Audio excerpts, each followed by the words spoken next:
में। ये कहानी उस वक्त की है जब पूरी की पूरी दुनिया खत्म हो चुकी थी और हर जगह रेडिएशन फैल गया था। इसीलिए इंसानों का पृथ्वी पर जिंदा रहना मुश्किल ही नहीं नामुमकिन हो गया था। लेकिन इस पृथ्वी पे अभी भी एक लड़की जिंदा बची थी जिसने रास्ता ढूंढ निकाला था अपने आप को जिंदा रखने का। उस लड़की का नाम है एन। लेकिन एन की जिंदगी तब बदलती है जब उसे एक और जिंदा इंसान मिलता है। कहानी की शुरुआत होती है और हम एक वीरान शहर को देखते हैं और हमें पता लगता है कि इस पूरे शहर में इंसानों का नामो निशान मिट चुका है और हर तरफ सिर्फ और सिर्फ सन्नाटा है। तभी यहाँ पर हम एन को देखते हैं और एन कितने समय से अकेली अपनी जिंदगी यहाँ पे बिता रही है। वो हर जगह घूमती है और जहाँ भी उसे खाना मिलता है वो उसे ले लेती है और एन के साथ हमेशा ही उसका कुत्ता होता है और बाकी जानवरों से बचने के लिए वो एक बंदूक का इस्तेमाल करती है और एन की जिंदगी ऐसे ही बीत रही होती है और वो ऐसे ही रूटीन के साथ अपनी जिंदगी बिताती है। लेकिन एक दिन जब वो घर वापस आ रही होती है तभी उसे रास्ते पे एक वैन नजर आता है। फिर वो वैन के करीब जाती है तब उसे अंदर बहुत सारी दवाइयां नजर आती है। तभी उसका कुत्ता भौंकने लगता है और एन देखती है कि यहाँ पे किसी इंसान के पैरों के निशान है। इसीलिए एन भी डर जाती है और वो अपने कुत्ते के साथ जाकर के छुप जाती है। तभी वो यहाँ पे एक इंसान को देखती है जिसने रेडिएशन सूट पहना हुआ है। इस आदमी का नाम है लूमिस और लूमिस एक रिसर्च इंजीनियर है और वो इस पूरे जगह की तफ्तीश कर रहा था। इसीलिए वो अपना सूट उतारने लगता है क्योंकि उसे पता लग गया है कि इस जगह पर रेडिएशन नहीं है। इसीलिए वो बहुत ही ज्यादा खुश हो जाता है और वो खुली हवा में सांस लेता है और खुशी में चिल्लाता है और यहाँ से आगे बढ़ जाता है एक झरने की तरफ कि वहाँ पर वो जाकर के नहा सके। इसीलिए वो झरने के अंदर जाता है और नहाने लगता है। तभी एन भागती हुई वहाँ पे पहुँचती है और एन को पता है कि ये पानी कहाँ से आ रहा है और ये पानी रेडिएशन से भरा हुआ है। इसीलिए एन परेशान हो जाती है और वो लूमिस को कहती है कि तुम्हें इसमें नहीं नहाना चाहिए। तभी लूमिस यहाँ पे देखता है एन को और वो चौंक जाता है। फिर वो अपनी बंदूक उठाता है और एक गोली हवा में चलाता है और एन पे बंदूक तान देता है और कहता है कि बाकी लोग कहाँ पे है। तब एन कहती है कि मैं बिल्कुल अकेली हूँ और ये पानी रेडियो एक्टिव है, इसलिए अगर तुम जल्दी बाहर नहीं आए तब तुम्हारी जान जा सकती है। इसीलिए अब लूमिस बाहर निकल जाता है और वो भागने लगता है। लेकिन अब धीरे धीरे उस रेडिएशन का असर इस पे हो रहा है, इसीलिए लूमिस को उल्टियां होने लगती हैं। फिर वो अपने वैन के पास आता है और एक इंजेक्शन निकालता है और एन को कहता है कि वो उसे इंजेक्शन लगाए। फिर एन उसे इंजेक्शन लगा देती है। लेकिन अब लूमिस के शरीर में बिल्कुल ही ताकत नहीं है, इसीलिए वो चल भी नहीं पाता है। तब एन उसे लेकर के जाती है अपने घर पे और अपने बिस्तर पे सुला देती है। उसे सुलाने के बाद अगले दिन आती है उसकी वैन में। तब उसे वहाँ पे बहुत सारी दवाइयाँ मिलती है और एक तस्वीर भी मिलती है जिसमें वो लूमिस के साथ एक औरत को देखती है। लेकिन वो वापस जाकर के फिर से उपचार करने लगती है अब लूमिस का और वो दिन रात लूमिस की देखभाल करती है। तभी एक रात वो लूमिस को चिल्लाता हुआ सुनती है और उसे पता लगता है कि उसे डरावने सपने आ रहे हैं। इसीलिए वो ईश्वर से दुआ करती है कि लूमिस जल्दी ही ठीक हो जाए और समय ऐसे ही बीतने लगता है और थोड़े समय के बाद लूमिस की हालत में सुधार आता है। तब एन उसे पूरा घर घुमाती है और ये लोग इस जगह के बारे में बात करने लगते हैं। तब लूमिस कहता है कि पूरी की पूरी जगह पहाड़ियों से घिरी हुई है, इसीलिए यहाँ पे रेडिएशन नहीं आया और हम जब तक यहाँ पे रहेंगे कहीं हम सुरक्षित भी रहें। और इतना कहने के बाद वो एन के परिवार के बारे में पूछता है। तब एन कहती है कि मेरे परिवार वाले और भी लोगों को ढूंढने के लिए बाहर गए थे लेकिन वो कभी भी वापस नहीं आए। और इतना कहने के बाद वो अपने भाई की तस्वीर दिखाती है और कहती है कि वो अपने भाई के बहुत ही करीब थी। और इतना कहने के बाद वो लूमिस के गले लग जाती है। लेकिन जैसे ही सुबह होती है लूमिस देखता है कि एन खेत में काम कर रही है। तब लूमिस कहता है कि ये सारा काम तुम अपने हाथ से ही करती हो। तभी वो देखता है कि यहाँ पे एक ट्रैक्टर है। फिर वो ट्रैक्टर के बारे में पूछता है कि तुम इसका इस्तेमाल क्यों नहीं करती। तब वो कहती है कि आखिरी साल तक मैंने इसका इस्तेमाल किया था लेकिन अब इसका गैस खत्म हो चुका है। तब लूमिस कहता है कि पास में ही एक गैस स्टेशन है और वहाँ से तुम मैनुअली भी गैस डाल सकती हो। तब एन को ये आइडिया आता है। फिर वो गैस लाती है और अब ट्रैक्टर से अपने खेतों में काम करने लगती है और इससे उसे बहुत खुशी मिलती है। फिर रात में जब ये लोग डिनर कर रहे होते हैं तब लूमिस को पता लगता है कि एन बहुत ही धार्मिक है और उसे ईश्वर में विश्वास है। फिर अब एन यहाँ से लूमिस से पूछती है उसके बारे में। तब लूमिस कहता है कि वो गवर्नमेंट के लिए काम करता था, इसीलिए जब रेडिएशन फैला तब वो एक बंकर में था, इसीलिए वो बच गया और समय ऐसे ही बीतने लगा। लेकिन एक वक्त के बाद उसने निश्चय किया कि वो अंधेरे में अपनी जिंदगी नहीं बिताना चाहता, इसीलिए वो बंकर से बाहर आ गया और एक खुले जगह की तलाश करने लगा। तब यहाँ पे एन लूमिस से पूछती है कि मैंने एक लड़की के साथ तुम्हारी तस्वीर देखी। फिर लूमिस कहता है कि वो लड़की कभी मेरी गर्लफ्रेंड हुआ करती थी। और इतना कहने के बाद ये दोनों अपने अपने कमरे में चले जाते हैं। लेकिन कहीं ना कहीं ये दोनों एक दूसरे के प्रति आकर्षित हो रहे हैं लेकिन कोई भी आगे नहीं बढ़ना चाहता, इसीलिए दोनों शांत रहते हैं। तब अगले दिन एन उसे लेकर के जाती है एक नदी के किनारे जहाँ पर ये लोग फिशिंग करते हैं और मछली खाने लगते हैं। तब लूमिस कहता है कि तुम ज्यादा मछलियाँ क्यों नहीं पकड़ती। फिर एन कहती है क्योंकि मेरे पास रेफ्रिजरेटर नहीं है, आखिरी विंटर में ही मेरा जनरेटर खराब हो गया। तब मैं बाल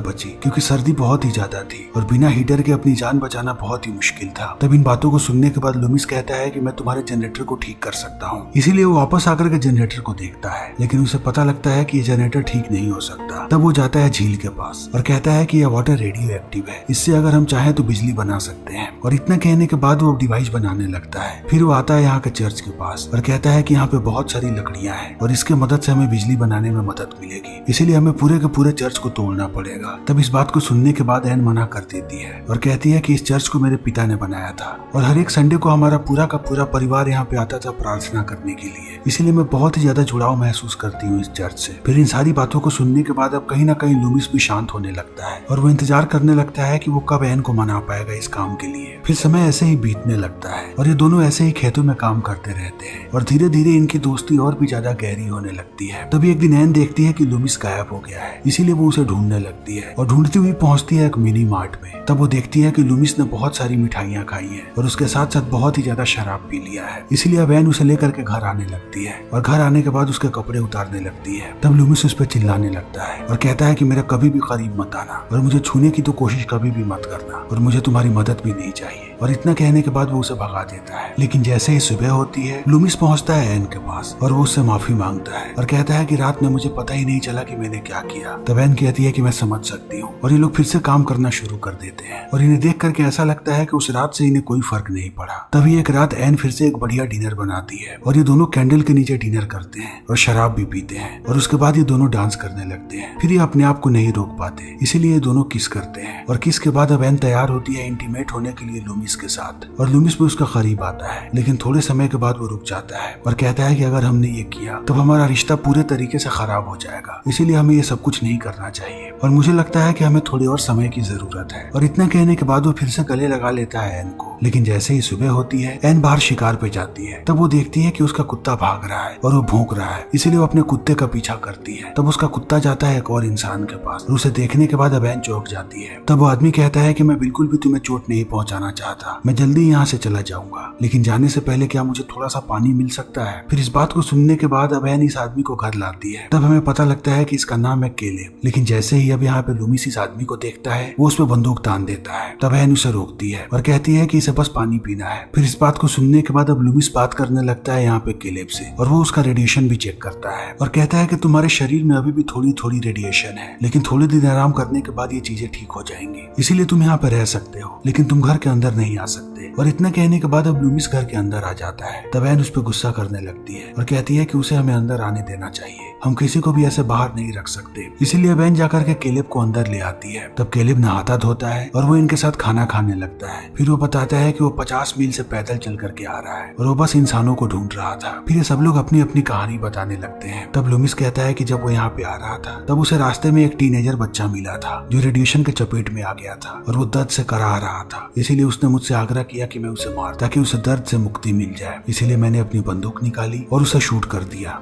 फिर केलेब अब यहाँ पे अपनी कहानी बताता है और कहता है कि वो एक माइन में काम कर रहा था जब ये सब कुछ हुआ। फिर बहुत सारे लोग माइन के अंदर ही फंस गए, लेकिन जैसे जैसे समय बीतने लगा सारे लोग पागल होने लगे और वो एक दूसरे को मारने लगे। और एक वक्त ऐसा आया जब उन लोगों ने सबको मार दिया। तभी इनका खाना खत्म हो जाता है और अब एन केलेब को पूरा घर दिखाने लगती है और ये दोनों एक साथ बड़ा खुश नजर आते हैं। और लूमिस इन सारी चीजों को देख करके जल रहा होता है। इसलिए वो एन को कहता है कि तुम्हें उसके इतना करीब नहीं जाना चाहिए, हमें उस आदमी के बारे में कुछ भी नहीं पता, इसलिए वो कुछ भी हो सकता है। फिर इसी बात में इन दोनों के बीच बहस होने लगती है और गुस्से में आकर के लूमिस बता देता है कि जिस लड़के को उसने मारा था वो एन का भाई था। इसीलिए अब एन टूट जाती है और वो फूट फूट करके रोने लगती है। लेकिन जैसे ही सुबह होती है लूमिस और केलेब निकलते हैं बाहर शिकार पे। तब केलेब यहाँ पे लूमिस से कहता है कि मैंने सुना है कि दक्षिण की तरफ कुछ लोग अभी भी जिंदा बचे हैं। लेकिन लूमिस इन बातों को खारिज कर देता है और उसे नहर दिखाता है और कहता है कि मैं यहाँ से बिजली बनाने की कोशिश कर रहा हूँ। तभी ये लोग अपने शिकार को देखते हैं और दोनों उस पर गोलियां चलाते हैं, लेकिन ये चूक जाते हैं। लेकिन जब ये वापस आ रहे होते हैं तब इन्हें फिर से वही नजर आता है। इसीलिए इस बार वो इस जीव को मार गिराते हैं और उसे लेकर के घर आ जाते हैं। फिर ये तीनों बैठ करके डिनर कर रहे होते हैं। तब केलेब बात करता है यहाँ पे एन से और कहता है कि हमें चर्च को तोड़ना पड़ेगा ताकि हम यहाँ पे बिजली ला सके। तभी लूमिस कहता है कि वो चर्च को नहीं तोड़ना चाहती क्योंकि उसके पिता ने इस चर्च को बनाया था। फिर इस बात को सुनने के बाद अब केलेब भी शांत हो जाता है और कहता है कि तब तो हमें पेड़ों को काटना शुरू करना पड़ेगा, तभी हम यहाँ पे बिजली ला पाएंगे। लेकिन लूमिस कहता है कि इसमें बहुत ही ज्यादा वक्त लगेगा। फिर ये तीनों ऐसे ही बात करते रहते हैं और थोड़े समय के बाद एन मान जाती है और कहती है कि हम चर्च को तोड़ेंगे। इसलिए अगले दिन ये लोग काम पे लग जाते हैं और धीरे धीरे करके चर्च को तोड़ने लगते हैं। लेकिन इसी बीच अब केलेब और एन दोनों नजदीक आने लगते हैं और लूमिस इन सारी चीजों को देख रहा होता है और उसे बहुत ही ज्यादा जलन होती है। लेकिन जैसे जैसे ये काम बढ़ता है वैसे वैसे उनकी नजदीकियां बढ़ने लगती है और ये दोनों एक दूसरे के प्रति आकर्षित होने लगते हैं। इसीलिए एक दोपहर ये दोनों जंगल में घूमने लगते हैं और जाते हैं नहर के पास। फिर यहाँ पे एन को पता लगता है कि केलेब भी ईश्वर में श्रद्धा रखता है और उसे भी भरोसा है ईश्वर पे, इसलिए दोनों वापस आने लगते हैं। तब ये लोग देखते हैं कि लूमिस ने आधा पहिया बना दिया है, यानी कि ये लोग जल्दी ही बिजली उत्पन्न कर पाएंगे और इस चीज को देख करके सारे खुश हो जाते हैं। तब लूमिस एन को बुलाता है अंदर और कहता है कि मुझे प्राइवेट में तुमसे कुछ बात करनी है। फिर वो उसे कहता है कि मुझे पता है कि तुम केलेब के प्रति आकर्षित हो रही हो, तो अगर तुम उसे चाहती हो तब तुम उसे चुन सकती हो, मुझे कोई भी परेशानी नहीं होगी और मैं तुम दोनों के बीच नहीं आना चाहूंगा। फिर इन सारी बातों को सुनने के बाद एन कंफ्यूज होने लगती है और अब वो डिसाइड नहीं कर पाती कि वो क्या करे, इसलिए वो कहती है कि मुझे पता नहीं कि मेरी फीलिंग्स किसके लिए हैं। और इतना कहने के बाद वो चली जाती है। तब अगले दिन ये लोग फिर से काम पे लग जाते हैं और अगले 3 दिन तक ये लोग झील पे काम करते रहते हैं। फिर ये सोचते हैं कि इन्हें थोड़ी रेस्ट की जरूरत है, इसीलिए रात में ये तीनों एक साथ डिनर करते हैं और खूब हंसी मजाक करते हैं। फिर ये निश्चय करते हैं कि ये नदी पे नहाने जाएंगे, इसीलिए ये लोग नदी पे आकर के नहाने लगते हैं। लेकिन जब इन्हें ठंड लगती है तब ये वापस जाने का निश्चय करते हैं। लेकिन वापस जाते समय अब लूमिस जाता है एन के पास और वो उससे अपने प्यार का इजहार करता है। लेकिन एन समझ नहीं पाती कि वो क्या रिप्लाई करे, क्योंकि उसे भरोसा नहीं हो रहा कि अचानक लूमिस ये सारी बातें क्यों कह रहा है। इसलिए दोनों घर चले जाते हैं। तब थोड़ी देर के बाद अब एन जाती है लूमिस के पास और वो उसके साथ इंटीमेट होने की कोशिश करती है। लेकिन लूमिस ने बहुत ही ज्यादा शराब पी ली है, इसीलिए वो कोई भी रिस्पॉन्स नहीं देता। फिर एन वापस आने लगती है। तभी वो देखती है कि केलेब अभी भी जगा हुआ है, इसीलिए वो उसके कमरे के अंदर जाती है और ये दोनों इंटीमेट हो जाते हैं। फिर जैसे ही सुबह होती है लूमिस नाश्ता बनाने लगता है, लेकिन जब वो नाश्ता लेकर के आता है तब वो समझ जाता है कि रात में इन दोनों के बीच क्या हुआ है, इसीलिए वो भी आकर के टेबल पे बैठ जाता है। तब एन खड़ी हो जाती है और कहती है कि उसे थोड़ी आराम की जरूरत है और इतना कहने के बाद यहाँ से निकल जाती है। तब लूमिस यहाँ पे केलेब को कहता है कि हमें बांध का काम जल्दी ही पूरा करना पड़ेगा, इसीलिए लोग बाहर चले जाते हैं और फिर से लकड़ियां काटने लगते हैं। तब लूमिस बार बार बात करने की कोशिश करता है यहाँ पे केलेब से, ताकि वो रात के बारे में जान सके। तब केलेब कहता है कि तुम बस जल रहे हो। तब यहाँ से अब लूमिस को गुस्सा आने लगता है केलेब पे। फिर वो पहिया बनाता है और फिर से ये लोग पहुंच जाते हैं झील के पास और सारी चीजों को लगाने लगते हैं और केलेब रेडिएशन सूट पहन करके ऊपर चढ़ जाता है और वो सारी चीजों को फिक्स करने लगता है और उस रस्सी को नीचे लूमिस ने पकड़ रखा है। फिर थोड़े समय के बाद अब इनका एक्सपेरिमेंट सफल हो जाता है, इसीलिए दोनों बहुत ही ज्यादा खुश हो जाते हैं और केलेब नीचे उतरने लगता है। तभी उसका पैर फिसलता है और वो बीच में ही लटक जाता है, लेकिन उसकी रस्सी को अभी तक लूमिस ने पकड़ रखा है और लूमिस रस्सी को खींचने लगता है। लेकिन एक वक्त के बाद अब लूमिस रुक जाता है और वो केलेब की आंखों में देखता है और केलेब भी यहाँ पे लूमिस को देखता है और केलेब समझ जाता है कि लूमिस क्या करना चाहता है। तब केलेब मुस्कुराता है और वो उसे इशारा करता है कि अगर वो उसे मारना चाहता है तो वो उसे मार करके अपने प्यार को पूरा करे। और अब यह सीन यहीं पे खत्म हो जाता है और थोड़े समय के बाद हम लूमिस को देखते हैं जो घर वापस आता है। तब उसके पास एन आती है और उससे माफी मांगती है और कहती है कि हम अपने रिश्ते में कभी भी क्लैरिटी नहीं ला पाए और कल रात जो कुछ भी हुआ मैं उसके लिए तुमसे माफी मांगना चाहती हूँ। मैं बहुत ही ज्यादा कंफ्यूज थी और मुझे समझ में नहीं आ रहा था कि मैं क्या कर रही थी। लेकिन अब लूमिस उसे बीच में ही रोक देता है और कहता है कि केलेब चला गया। तब एन कहती है कि वो कहाँ चला गया। फिर केलेब कहता है कि मुझे पता नहीं, उसने रेडिएशन सूट लिया और यहाँ से निकल गया। तब इन बातों को सुनने के बाद एन दौड़ती हुई बाहर जाती है और वो हर तरफ केलेब को ढूंढती है, लेकिन उसे केलेब कहीं नहीं मिलता। फिर वो वापस आ जाती है और लूमिस फिर से जाकर के साइड पे काम करने लगता है और वो ऊपर चढ़ करके उस जगह को देखता है जहाँ पे केलेब फंसा हुआ था और वो मशीन को स्टार्ट कर देता है। तभी हम एन को देखते हैं और एन जैसे ही रेफ्रिजरेटर खोलती है उसे अंदर बिजली नजर आती है, इसीलिए वो खुश हो जाती है और वो घर की सारी बत्तियां जला देती है और जाती है चर्च में भाग करके और वहाँ पे अपने पिता की पियानो बजाने लगती है। तभी यहाँ पे लूमिस आता है और वो बैठ करके उसके पियानो को सुनने लगता है और यहाँ पे हम लूमिस की आंखों में प्यार देख पाते हैं एन के लिए। और इसी के साथ ही फिल्म यहीं पे खत्म हो जाती है। तो दोस्तों हमारी आज की ये वीडियो यहीं पे खत्म होती है। अगर आपको हमारी ये वीडियो पसंद आई हो तो इसे लाइक करें, शेयर करें और चैनल को सब्सक्राइब करें। Thank you.